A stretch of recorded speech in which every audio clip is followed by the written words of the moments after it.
Dnes po dlhej dobe znova zavítame do sveta chili, pretože sme na streame pozerali na stránku Merta.cz, lebo sa niekto pýtal na moje Slancyho omáčky, ktoré sme v spolupráci s Merta.cz vyrobili. A našiel som tam, že majú tieto dve pecky, ktoré sa volajú Defclaw by Merta, čiže sú to také raptorské chili omáčky. Ukážem vám close-up potom vo videu, na streame to asi neuvidíte, máte smolu. Mali by byť extrémne pálivé, mali na stránke, že 5 z 5 a preto ma zaujali, preto som si povedal, že ich chcem vyskúšať, lebo čo sa týka toho chili sveta, za tie roky, čo sme so Slancym točili chili videá, sme ochutnali rôzne veci a už to jednoducho prestalo byť nejak extra zaujímavé a fascinujúce. Ale verím, že toto bude zase niečo po dlhej dobe, čo sa oplatí vyskúšať. Uvidíme. Ak takéto veci chcete sledovať naživo, treba chodiť na streamy, lebo všetky veci sa snažím streamovať a robiť ich priamo na streamoch, takže tie omáčky sú dve. Obidve mali na webe, že sú 5 z 5, čo sa týka štiplavosti. A veľmi ma zaujali aj kvôli ich vizuálu. Majú takého raptora, jedna je taká žltá, druhá je taká dočervená. A vyzerá veľmi pekne ten dizajn, páči sa mi dosť. Dúfam, že bude aj dizajn tej etikety zodpovedať tomu, ako to bude páliť. Táto prvá, žltá, je, že chili omáčka s mangom. A zloženie sú chili papričky Trinidad Scorpion Moruga Yellow, čiže 53% žltá moruga, potom mango tam je, a citrónová šťava, sušená trstinová šťava, voda a potom nejaké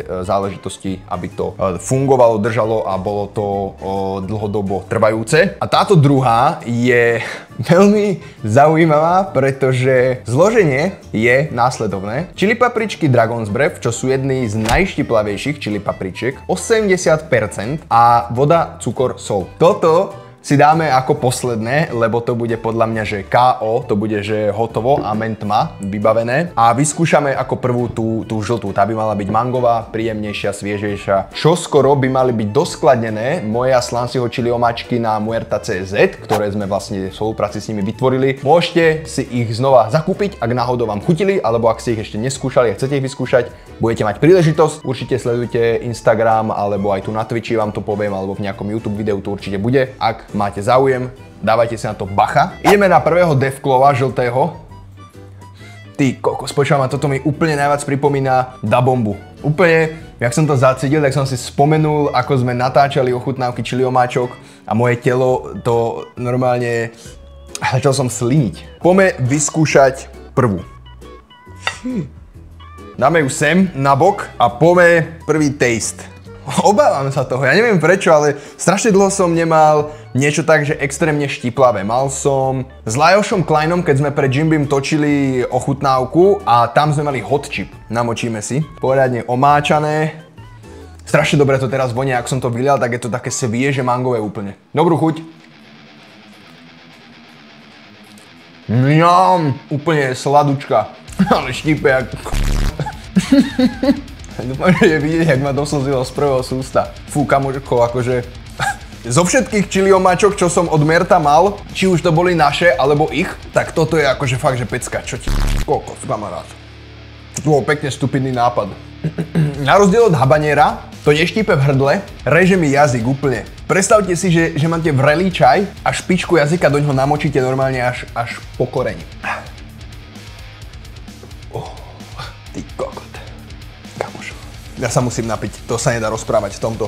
Ty môj blázen. Na to, že tu je len moruga žltá, tak to štípe statočne a neviem si predstaviť, čo spraví ten Dragon Breath. Fuj, akože okej, je to silnejšie, jak som čakal. Dosť som to podceňoval. Musím si dať jednu čistú nagetu.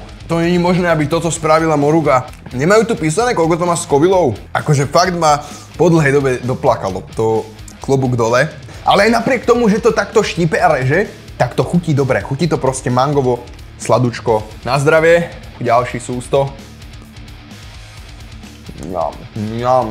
Do tretice všetko dobré, strašne dobrá. To druhé sústo a tretie už nebolo až tak hrozne výrazné, že už to ako keby nestupňovalo. Je cítiť tú štiplavosť. Chuťovo je veľmi, veľmi vyvážená tá omáčka. Taká sladká, svieža, ovocná mangová a do toho cítite takú tú papričnú hnusonosť. Idem si po citrónovú vodu. Toto ma prekvapilo. Myslel som, že táto žltá bude slabšia. A fakt, že je to pecička. Prirovnal by som to štiplavosťou k hot chipu. A ak vyhľadávate extrémne štiplavý zážitok, tak choďte do toho.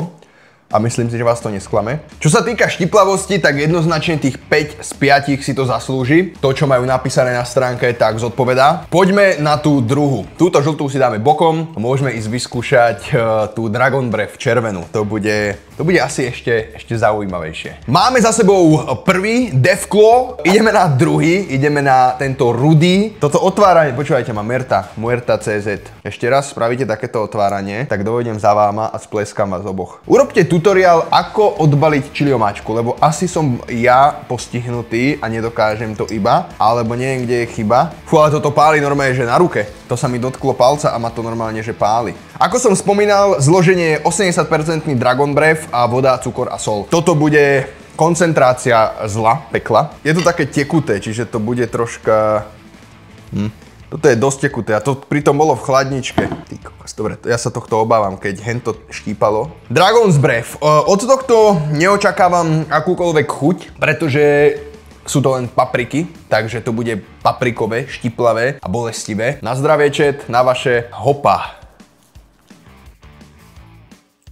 Ja viem, prečo sa toto volá, že Dragon's Breath. Lebo to tak špecificky štípe, že máte pocit, že budete chrliť oheň. Neviem, či je to tým, že henta druhá omáčka ma tak extrémne položila, ale neštípe až tak silno ako tá druhá. A to Dragon's Breath by mal byť silnejší, ak sa nemýlim, čo sa týka Scovillovej stupnice. Namočím si to tam viacej, dobre? Ja si tam tak vymácham. Tam tak vytrem. Dragon's Breath. Akože není to až tak hrozné štiplavosťou. Ale sa to tak stupňuje hnusne, vieš, že... Toto je proklátá omáčka, normálne. Mňa bolí aj smiac.